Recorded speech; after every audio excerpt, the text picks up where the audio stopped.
Yes ma'am, आ रही है ma'am.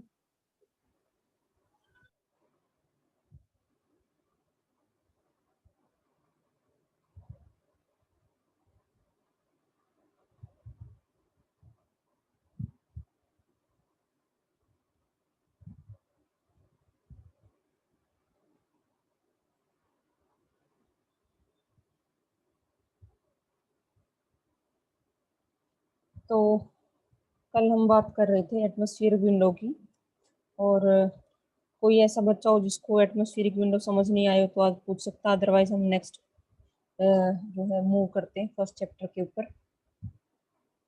किसी को लास्ट वाले उसमें से कुछ पूछना है?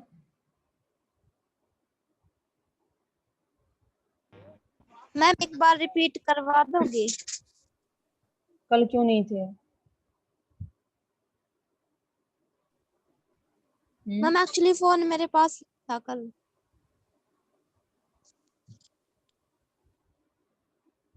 उसको ना फिर या तो देखते हैं एक आध दिन में, उसकी वीडियो वगैरह जैसे रिकॉर्डेड भेज दूंगी, क्योंकि काफ़ी लंबा टाइम लग जाएगा। ठीक है, बिल्कुल शुरू से समझाने में।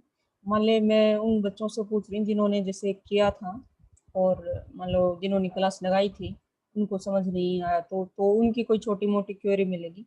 अदरवाइज वो समझाने में लगभग 2 क्लास लग गई थी, तो मैं उसी को कोशिश करूंगी कि सेंड कर दूंगी। ठीक है, जो वीडियो है हमारे रिकॉर्डेड। Okay ma'am. तो अभी हम नेक्स्ट मूव कर रहे हैं, फर्स्ट चैप्टर के ऊपर प्रॉपर आ रहे हैं।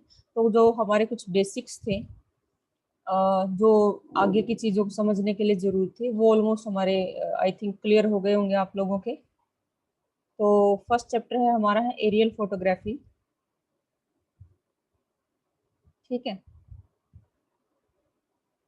एरियल फोटोग्राफी थोड़ा सा इंट्रोडक्शन शुरू में भी दिया था मैंने कि कितने टाइप की जैसे रिमोट सेंसिंग होती है एरियल फोटोग्राफी।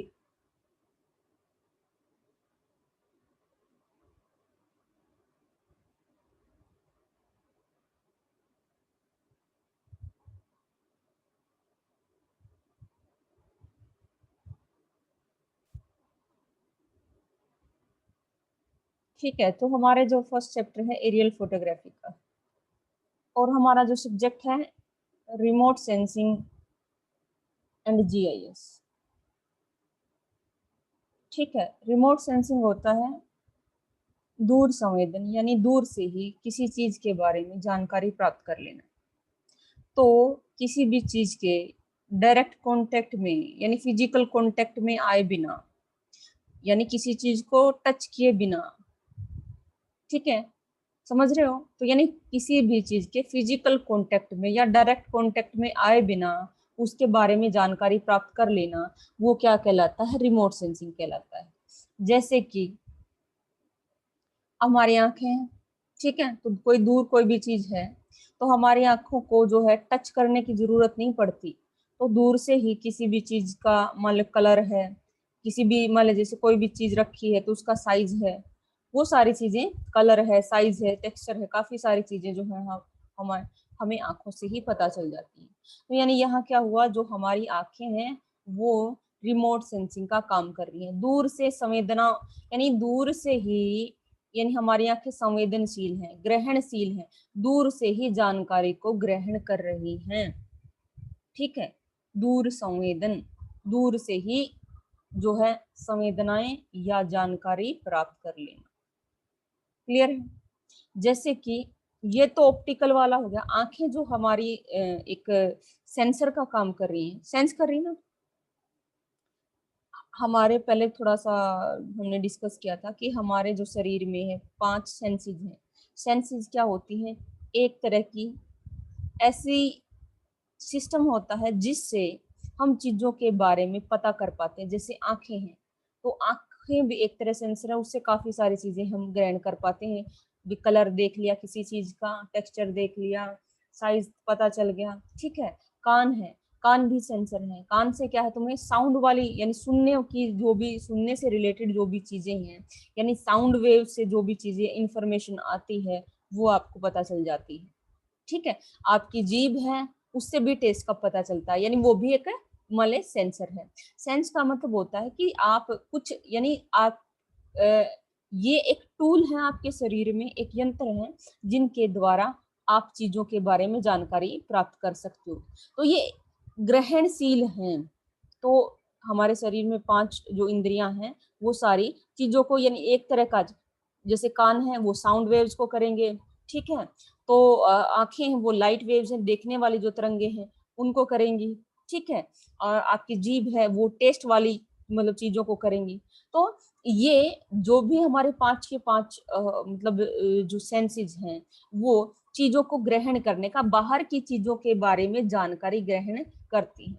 हाथ है, टच जो होता है जिसको हम कहते हैं त्वचा, ठीक है, तो हमारी त्वचा भी एक तरह का सेंस है, वो सेंस करती है, हाथ लगाते ही ठंडा गर्म इन चीजों के बारे में आपको पता चल जाता है, ठीक है। तो सेंस का मतलब होता है, या संवेदना का मतलब होता है कि जब हम किसी चीज के कांटेक्ट में आते हैं या डायरेक्टली या इनडायरेक्टली उसके बारे में तुम पता लगा पाते हो, उसके बारे में कुछ जानकारी प्राप्त कर पाते हो, तो उसको हम बोल रहे हैं कि आप सेंस कर पा रहे हो, ठीक है। तो संवेदना है आपके अंदर, ठीक, यानी एक निर्जीव आदमी के अंदर कोई संवेदना नहीं होती, वो कुछ सेंस नहीं कर सकता, लेकिन कोई भी जो सजीव चीज है, जैसे कि हमारे अंदर खासकर 5 इंद्रियां हैं, तो हम 5 तरीके से चीजों को सेंस कर पाते हैं। हम टच करके कर सकते हैं, हम सुन के कर सकते हैं, हम देख के कर सकते हैं, ठीक है, हम जीभ से टेस्ट करके कर सकते हैं, और नाक से स्मेल करके भी आप सेंस कर सकते हैं, ठीक है। लेकिन इन 5 में से सारी दूर संवेदना वाली नहीं, इनमें से जो 5 संवेदनाएं हैं दूर से नहीं है, टच वाली है, डायरेक्टली टच में आने के बाद ही आपको जो है इसके बारे में जानकारी मिलेगी। तो एक तो आंख वाली, दूसरी कान, कान में भी क्या है, दूर से तरंगे आती है, कोई चीज बज रही है, दूर बज रही है लेकिन आप तक पहुंच जाती है आवाज, ठीक है। और इसी तरीके से स्मेल है। तो इन 5 में से 3 जो आपकी इंद्रियां हैं वो दूर संवेदना वाली, यानी दूर से ही जानकारी को ग्रहण करने में आपकी हेल्प करती हैं, ठीक है। दूर से ही आवाज को सुन सकते हो, दूर से ही कोई स्मेल आ रही है तो नाक जो है दूर से ही पता चल जाता है, ठीक है। और इसी तरीके आंखों से भी दूर से ही आपको पता चल जाता है। तो इन 5 इंद्रियों में से आपकी 3 इंद्रियां दूर संवेदन इंद्रियां हैं, ठीक है, क्लियर है। तो यहाँ पे बात आती है तो संवेदना की, तो ये तो हमारे शरीर की, ह्यूमन जो बॉडी की बात हुई। ऐसे ही क्या है, हमने कुछ इक्विपमेंट बनाए हैं, तो मनुष्य ने अपनी सुविधाओं के लिए जो मशीनें बनाई हैं, हमने पहले भी डिस्कशन किया था कि जो जितने भी तरह की मशीनें हैं वो मनुष्य की जो है बॉडी है और उसका माइंड उसकी ही एक्सटेंशन है, उसका ही विस्तार है, क्लियर है, ठीक है। तो हमने, जैसे हम चल नहीं सकते तो जो कार है, गाड़ी है, साइकिल है, वो आपके पैरों का एक्सटेंशन है, वो विस्तृत रूप है, ठीक है। आप 1000 किलोमीटर नहीं चल सकते, आप उतना फास्ट नहीं चल सकते। तो जो मशीनें हमने बनाई हैं, तो मनुष्य के शरीर की जो लिमिटेशन है उनसे पार पाने के लिए ही हमने मशीनें बनाई, ठीक है। तो इसी तरीके से आंखें हैं, हमारी आंखें जो हैं उनकी एक रेंज है, केवल विजिबल पार्ट में ही देख सकते हैं। तो हम केवल दृश्य प्रकाश को, 7 रंगों वाला जो प्रकाश है उसको ही देख सकते हैं।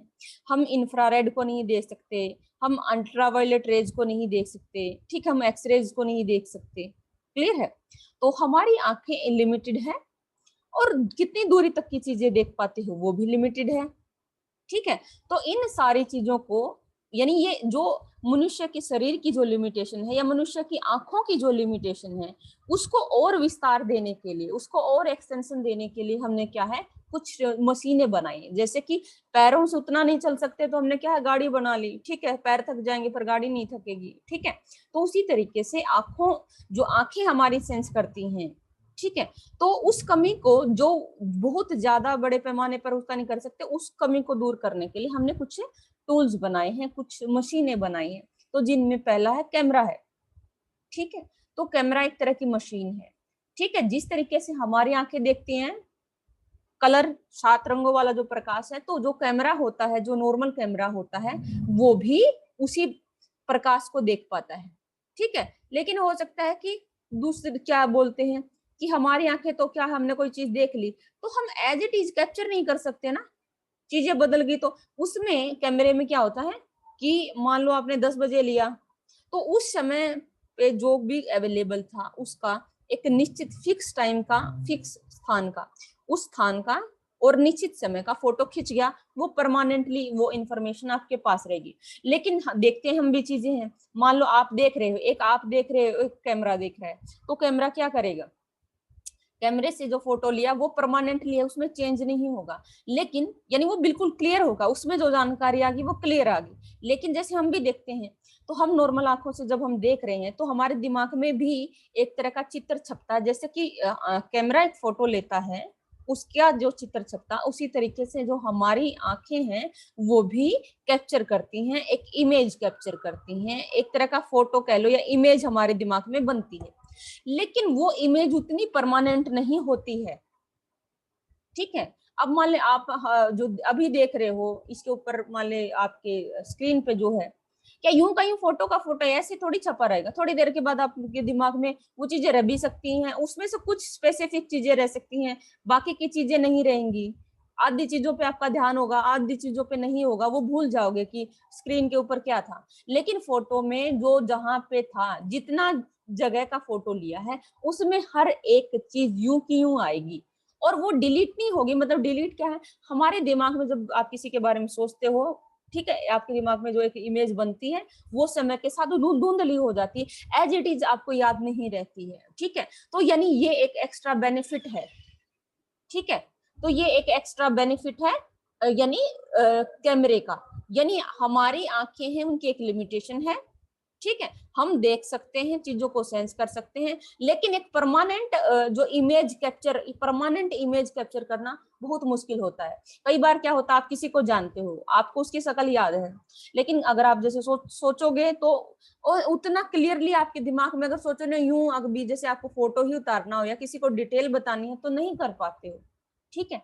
समझ रहे हो मेरी बात? तो यानी बेनिफिट है जो मनुष्य के शरीर की या आंखों की जो लिमिटेशन है, उन लिमिटेशन को दूर करने के लिए, ठीक है। तो इस कैमरे हैं वो यानी वो बेटर हैं, वो एक्सटेंशन है हमारी आंखों का, ठीक है।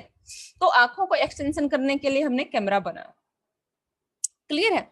तो जो कैमरा होता है वो दृश्य प्रकाश पर आधारित होता है, यानी जिन रंगों को, जिन वेवलेंथ को, सूर्य से आने वाली जो वेवलेंथ है, जिन वेवलेंथ को हमारी आंखें देख पाती हैं, कैमरा भी उन्हीं वेवलेंथ को समझ पाता है, ठीक है। आ रही समझ में? तो यानी जो नॉर्मल कैमरा होता है और हमारी आंखें हैं, तो उनकी देखने की जो रेंज है वो लगभग सेम है, ठीक है। लेकिन थोड़ा सा ये होता है कि कैमरा काफी फाइन, ज्यादा बढ़िया जो रेजुलेशन या कैपेसिटी वाले कैमरे हैं, तो वो रंगों में काफी ज्यादा डिफरेंशिएट कर पाते हैं। नहीं तो क्या होता है, एक ही कलर, मान लो ब्लैक है, ब्लैक के बहुत सारे शेड हो सकते हैं, हल्का है, थोड़ा उससे डार्क है, फिर उससे डार्क है, फिर उससे डार्क है, इसको स्केल बोलते हैं, ग्रे स्केल, ठीक है। तो ये स्केल, तो जितना ज्यादा फाइन कैमरा होगा, जितना ज्यादा बेहतर रेजोल्यूशन का कैमरा होगा, ठीक है, तो वो रंगों में उतना ही अच्छे तरीके से अलग डिफरेंशिएट कर पाएगा, बिल्कुल हर एक चीज। हल्का भी अगर रंग में हल्का भी डिफरेंस होगा तो भी आपको दिखेगा, ठीक है। तो जितना बढ़िया कैमरा उतना ज्यादा चीजें हैं बिल्कुल साफ और अलग अलग दिखाई देंगी, ठीक है। कम रेजोल्यूशन का कैमरा होगा तो चीजें उतनी ज्यादा साफ और क्लियर जो है नहीं दिखाई देंगी, ठीक है। तो अभी बात आती है एरियल फोटोग्राफी की। तो फोटोग्राफी, जो फोटोग्राफी शब्द है, ग्राफ होता है, आपको पता है ग्राफ होता है, ठीक है। तो किसी भी चीज को आप जब कैप्चर करते हो, ठीक है, किसी चीज का मॉनिटरिंग करते हो, उससे जो बनता है वो ग्राफ होता है, ठीक है। ग्राफ का स्टडी भी कह सकते हैं, ग्राफ का मतलब, ग्राफी का मतलब यानी स्टडी करना या इस तरीके से। तो फोटोग्राफी, फोटो शब्द का मतलब होता है प्रकाश।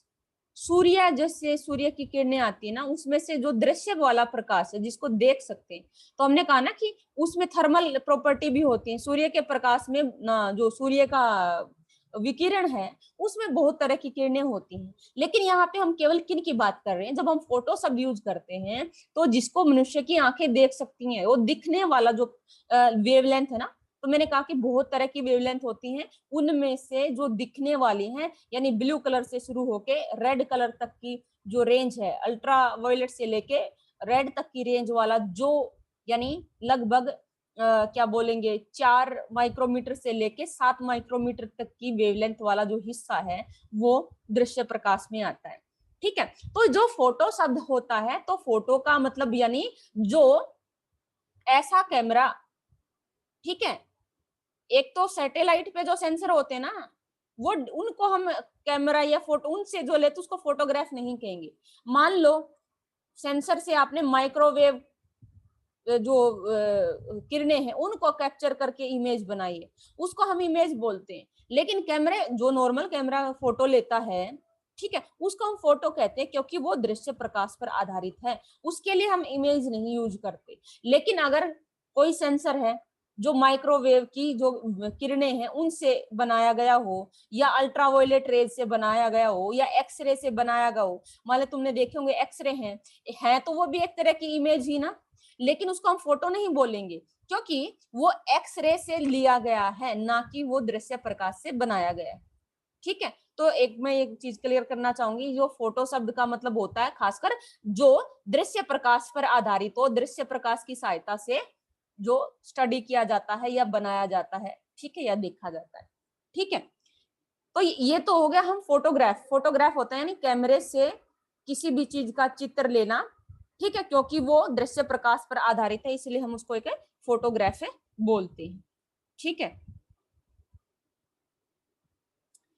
अब आती है एक कैमरा जो होता है वो किसी भी जगह का यानी किसी विशेष जगह का, ठीक है, मान लो वो 1 मीटर तक का जो एरिया है या 2 मीटर का एरिया है तो होता है ना कि उसकी रेंज कितनी चौड़ाई में और कितनी उसका ले सकता है। ठीक है, और उसी तरीके से क्या है एक निश्चित समय का जो एक फोटो तुमने ले लिया तो फोटो में मान लो इतनी जगह ही आई, एक फोटो में इतना एरिया कवर होता है।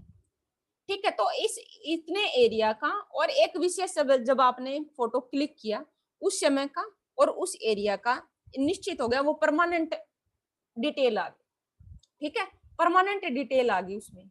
और ये डिटेल मैंने कहा कि जो आंखों से मुश्किल होता है, और इसमें कोई भी चीज हमारी जब आंखें देखती है ना तो चीजें हम जब देखते हैं तो बहुत सारी चीजें आस पास होती, लेकिन सारी चीजें हमारे ध्यान जब तुम बाद में जाके उसको याद करते हो किसी चीज को कि क्या था तो सारी चीजें याद नहीं आती, बल्कि जिन चीजों पर आपका फोकस होता है, मान लो हम रूम में बैठे हैं यानी जैसे अभी हैं आप बात कर रहे हैं, ठीक है, मैं पढ़ा रही हूँ तो या आप देख रहे हो मुझे तो आपको आपका फोकस मेरे ऊपर है तो बाकी का क्या कुछ दिख रहा है इस कैमरे में उस पर उतना फोकस नहीं होगा। ठीक है, तो आपको जो ज्यादा ध्यान रहेगा वो वही चीज ध्यान रहेगी जिस पर आपका फोकस है। लेकिन कैमरे में जो एक फोटो खींचता है, ठीक है, तो उसमें तो जो कुछ भी चीज है एज इट इज ही दिखाई देगी। ठीक है, तो उसमें भूलने का यानी वो सिलेक्टिव नहीं होता। जो हम देखते हैं, हम जो देखते हैं और हमारी आंखों से जो इमेज बनती है वो सिलेक्टिव होती है, यानी हम उन्हीं चीजों को ध्यान रखते हैं, हमारे दिमाग में वही चीजों का चित्र बनता है जिन पर हमारा फोकस होता है। ठीक है, और छोटी मोटी चीजें जो हमारी अटेंशन नहीं प्राप्त कर पाती वो हमें याद भी यानी वो हमारी इमेज में आती भी नहीं है। लेकिन कैमरा है, जो कैमरा होता है कैमरे से लिया गया फोटोग्राफ होता है वो सिलेक्टिव नहीं होता, वो वोल होता है, जो कुछ भी उसके अंदर दिखेगा वो मतलब जो उसकी रेंज में आ रहा है तो वो सारा का सारा ही आएगा। उसमें ये नहीं कर सकते कि मैं फोटो ले रही हूँ इसी चीज का ले लिया और बाकी को छोड़ दिया। ठीक है, समझ रहे हो, जो फोटो ले रहे हो तो मान लीजिए कि सिर्फ मेरा लेना है तो ये पीछे का कुछ भी ना दिखे, ऐसा नहीं होता। फोटो लिया है तो उसमें सब कुछ दिखेगा, आप भी दिखोगे, जो जितनी उसकी रेंज है उसमें सब कुछ दिखेगा। ठीक है, तो ये चीज है यानी वहां पे सिलेक्टिव नहीं होता। तो और वहां पे डिटेल में जानकारी जो है एक्स्ट्रा चीजें जो यानी जो मेन फोकस है, मान लीजिए यहाँ पे मैं फोकस हूँ लेकिन एनवायरमेंट कई बार क्या है जिस चीज पे फोकस है उसके साथ साथ उसका एनवायरमेंट भी देखना जरूरी होता है। ठीक है, तो वो जो एनवायरमेंट है वो भी काफी उस चीज के बारे में जानकारी देता है। ठीक है, तो इसीलिए फोटोग्राफ्स हैं तो सराउंडिंग है उन चीजों की जानकारी भी, और वो भी काफी डिटेल में। ठीक है, जिस यानी कोई भी ऐसी चीज नहीं होगी जो छूटेगी, तो डिटेल में जानकारी जो है फोटोग्राफ से मिलती है। ठीक है, डिटेल में।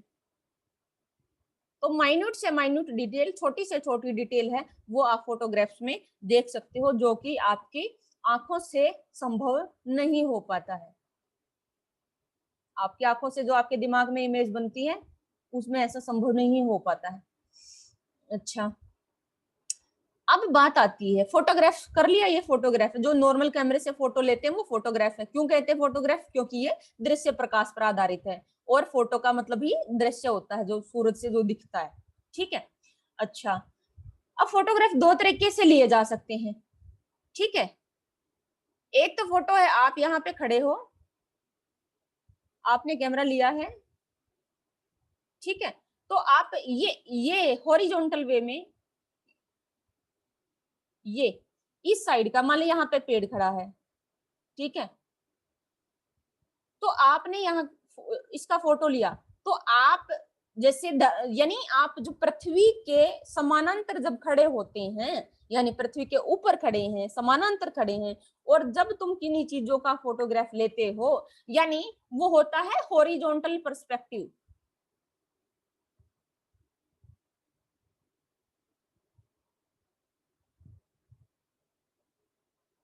हॉरिजॉन्टल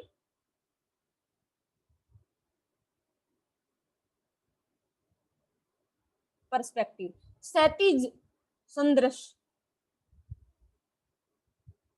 यानी जो क्षैतिज होता है ना, जहां से पृथ्वी और सूर्य मिलते हैं, यानी जो पृथ्वी के समानांतर है। ठीक है, तो एक तो है जो आपका फोटो है, एक तो इस यानी पृथ्वी के ऊपर खड़ा होके पृथ्वी के समानांतर ले सकते हैं, जैसे हम नॉर्मली लेते हैं, जैसे हम नॉर्मली खड़े होते हैं, नॉर्मली हम ऐसे ही तो रहते हैं, पृथ्वी के ऊपर ही रहते हैं, और चीजें हम हॉरिजॉन्टल पर्सपेक्टिव में ही देखते हैं। ठीक है, यानी जो आप समानांतर नॉर्मली जो फोटो लेते हैं वो आपका हॉरिजॉन्टल पर्सपेक्टिव है। तो हम आदी हैं, क्योंकि पृथ्वी पर हम रहते ही इस तरीके से हैं, तो हॉरिजॉन्टल पर्सपेक्टिव से चीजें किस तरीके से दिखाई देते हैं, हम चीजों को हॉरिजॉन्टल पर्सपेक्टिव से देखने की ही हमें आदत है, आदी है। ठीक है, लेकिन दूसरा एक तरीका हो सकता है फोटोग्राफ को लेने का, कि आप ऊपर खड़े हो जाओ आसमान में, मान लीजिए ये पेड़, अब ठीक है, ये पेड़ है, तो इस पेड़ को अब यहाँ साइड से देखने की बजाय आप ऊपर से देख रहे हो, अब ऊपर कैमरा कर दिया, अब ऊपर से दिखाई देगा। ठीक है, तो ये क्या हो गया आपका वर्टिकल पर्सपेक्टिव हो गया, ऊर्ध्वाधर संदृश्य, वर्टिकल पर्सपेक्टिव, ऊपर से देख रहे हो। जैसे कि हम मनुष्य धरती पे रहते हैं, तो हमारी आदत क्या है, चीजों को हॉरिजॉन्टल पर्सपेक्टिव से देखने की, जबकि जैसे पक्षी हैं वो हवा में रहते हैं ना, वो हवा में ऊपर उड़ते हैं, तो उनकी आदत कैसी है, वर्टिकल पर्सपेक्टिव से चीजों को देखने की। यानी हमारा पर्सपेक्टिव और पक्षियों का पर्सपेक्टिव डिफरेंट है। ठीक है, तो नॉर्मली हम वर्टिकल पर्सपेक्टिव से चीजें नहीं देखते हैं, लेकिन कोई विशेष आपको जानकारी है, अब नीचे है तो साइड का दिखेगा, यहाँ का दिख रहा है, इधर से करोगे इधर का दिख रहा है, लेकिन ऊपर से नहीं दिख रहा है। लेकिन कई बार क्या है, हमें जब जरूरत होती है तो हम क्या करते हैं, तो जब हम ऊपर से चीजें देखते हैं तो उसको बोलते हैं बर्ड्स आई व्यू। ये जो वर्टिकल पर्सपेक्टिव होता है उसको हम बर्ड्स आई व्यू भी कहते हैं, यानी जो पक्षी है उसकी आंख का व्यू, यानी जैसे पक्षी उड़ रहा हो और उसको कैसे चीजें दिखाई देंगी, उसी के लिए तो यहाँ पे शब्द यूज किया जाता है बर्ड्स आई व्यू, विहंगम।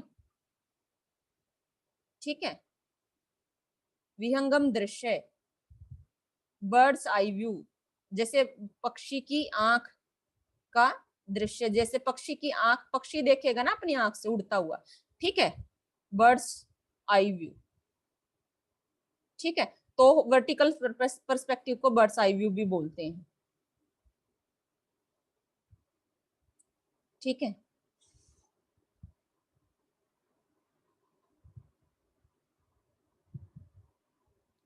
और इसको ना सिनोप्टिक भी बोल सकते हैं।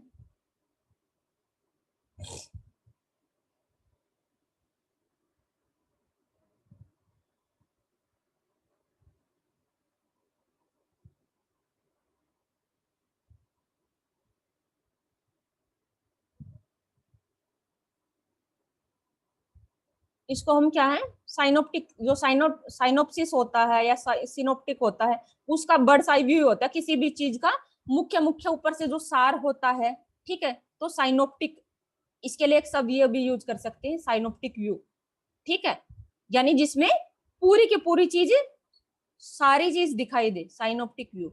अब नीचे से तो हमें सारा चीज नहीं दिखाई देती है, ऊपर से दिखाई देते हैं ना, जैसे पृथ्वी से बाहर चले गए तो पृथ्वी पर रहकर पूरी पृथ्वी आपको कभी दिखाई नहीं देगी, पृथ्वी के वायुमंडल से जैसे बाहर जाओगे तो आपको क्या है, पूरी पृथ्वी गोल दिखाई दे सकती है। कुछ चीजें हमने पहले भी डिस्कस की हैं, ठीक है, तो इसको साइनोप्टिक व्यू भी बोल सकते हैं, जो ऊपर से लिया जाता है जिसमें पूरी की पूरी चीज दिखाई दे, तो वो क्या है, होता है साइनोप्टिक व्यू है। तो यानी कैमरा जो काम करता है वो दो तरीके से काम कर सकता है, एक तो हॉरिजॉन्टली फोटोग्राफ ले सकते हो और एक ऊपर से ले सकते हो।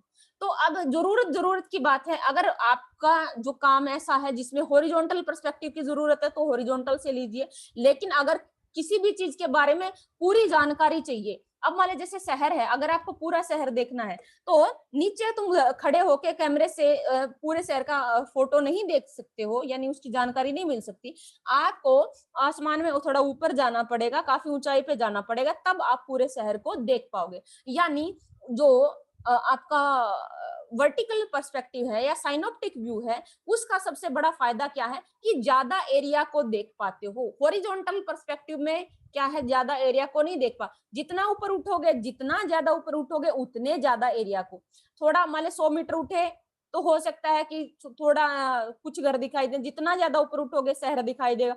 पृथ्वी के वायुमंडल में उससे भी बाहर जाओगे तो पूरी पृथ्वी भी आपको दिखाई देगी, ठीक है, तो जितना ज्यादा ऊपर उठोगे उतना ज्यादा एरिया को कवर कर पाओगे, यानी पूरी चीज को एक साथ देख पाओगे, ठीक है। लेकिन अगर हॉरिजॉन्टल पर्सपेक्टिव में हम नीचे ही रहते हैं तो किसी भी चीज को हम पूरी तरीके से एक बार में पूरी तरीके से नहीं देख पाते, लेकिन जितना ज्यादा ऊपर उठते जाओगे तो उस पूरी की पूरी चीज को एक बार में इकट्ठा देख पाते हो। ये इसका सबसे जो है सबसे बड़ा फायदा होता है एरियल पर्सपेक्टिव का, ठीक है, जो हवा से लिया जाता है, ठीक है। तो जो फोटोग्राफ हवा से लिए जाते हैं, ठीक है, उसको हम वायव्य फोटोग्राफ बोलते हैं, यानी वायु से एरियल फोटोग्राफ, यानी वो जो हवा में जो है वर्टिकल पर्सपेक्टिव से लिए गए हैं तो हम उसको एरियल फोटोग्राफ बोलते हैं, ठीक है।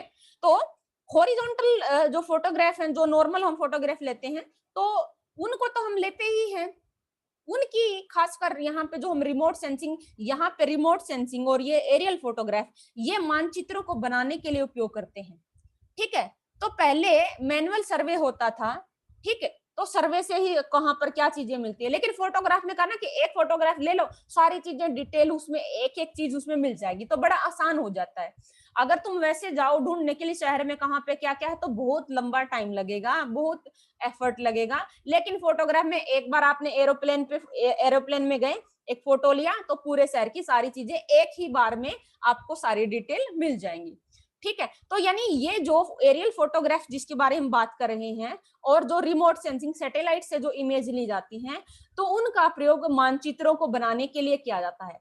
पुराने समय में जो मानचित्र बनाए जाते थे वो सर्वे करके बनाए जाते थे, मैनुअल सर्वे, ठीक है। तो जैसे कि हमने सर्वे किए है ना, ये ट्रायंगुलेशन वाले हैं, कंपास वाला सर्वे है, तो पहले देखो ये चेन टेप सर्वे है, तो इनसे कितना मुश्किल होता है, कितना टाइम लगता है, तो छोटे से एरिया का ही सर्वे करने में, डिटेल भरने में, यहाँ पे ये है, यहाँ पे ये, बहुत लंबा चौड़ा समय लगता है, ठीक है। तो उन चीजों को, यानी वो पुराने मेथड थे, लेकिन जैसे ही फोटोग्राफी में जैसे डेवलपमेंट हुई तो मतलब एरोप्लेन आ गया, अच्छे कैमरे आ गए, तो उनसे लिया जाने लग गया, तो उससे बहुत ज्यादा समय की और एनर्जी की बचत होती है। तो अल्टीमेट जो भी यहाँ पे हम पढ़ रहे हैं, एरियल फोटोग्राफ पढ़ेंगे या हम रिमोट सेंसिंग पढ़ेंगे, उससे जो जानकारी मिलती है उनसे मैप ही तैयार किए जाते हैं, और हम ज्योग्राफी में मैप ही हमें पढ़ने हैं, तो मैपों के द्वारा ही सारी जानकारी हमें जो है मिलनी है, ठीक है। तो जो मैं ये कहना चाह रही हूँ, जो नॉर्मल फोटोग्राफ हॉरिजॉन्टल पर्सपेक्टिव से लिए जाते हैं उनका रिमोट सेंसिंग में या जो इनको बनाने में क्या बोलते हैं, मानचित्रों को बनाने में उतनी कोई ज्यादा उपयोगिता नहीं है, लेकिन जो एरियल फोटोग्राफ्स हैं तो मानचित्रों को बनाने में एरियल फोटोग्राफ की काफी बड़ी भूमिका है, क्योंकि एक बार ही काफी बड़े एरिया की काफी सारी डिटेल्स हैं वो मिल जाती हैं, ठीक है। क्लियर है? तो यहाँ पे एरियल फोटोग्राफ्स को पढ़ेंगे, तो यानी वायु में, ठीक है, कैमरे को वायु में स्थापित करके, चाहे वो एक बलून के ऊपर स्थापित करो या एरोप्लेन के ऊपर स्थापित करो, ठीक है, तो वायुमंडल में जो कैमरे को किसी भी प्लेटफॉर्म पे, उसको प्लेटफॉर्म पे रखते हैं। जैसे मान लो कैमरा अगर आपने वायु प्लेन में रखा, ठीक है, यानी एरोप्लेन में रखा या बलून के ऊपर रखा या कबूतर ने पकड़ा या आपने कहीं से पकड़ा, ठीक है, तो उसको प्लेटफॉर्म रखते हैं। जहां पे कैमरे को रखा जाता है वो प्लेटफॉर्म होता है। अगर एरोप्लेन पे रखा तो एरोप्लेन प्लेटफॉर्म हो गया, ठीक है, अगर बलून के ऊपर रखा तो बलून प्लेटफॉर्म हो गया, ठीक है। तो यानी एक किसी भी प्लेटफॉर्म पे रखते हैं और वर्टिकल पर्सपेक्टिव से जो है धरती के किसी हिस्से का फोटोग्राफ लेते हैं, ठीक है। तो और वो जो फोटोग्राफ होगा वो एक विशेष समय का होगा, जिस समय लिया है, और उस विशेष स्थान का। तो एरियल फोटोग्राफ में क्या है कि एक वो परमानेंट होता है। मैंने ये भी पहले बताया कि वो जो फोटोग्राफ में आएगा, वो डिटेल आएंगी, वो परमानेंट है। तो किसी भी उसका एक परमानेंट जो है उस विशेष समय पर विशेष स्थान का एक परमानेंट डिटेल शो करने वाला जो है इमेज है, चित्र है, आपको एरियल फोटोग्राफ से मिलता है, ठीक है। तो ये इसका शॉर्ट में जो है इंट्रोडक्शन था, और आई थिंक आप लोगों की क्लास है अब।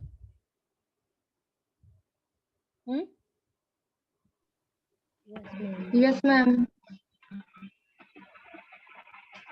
तो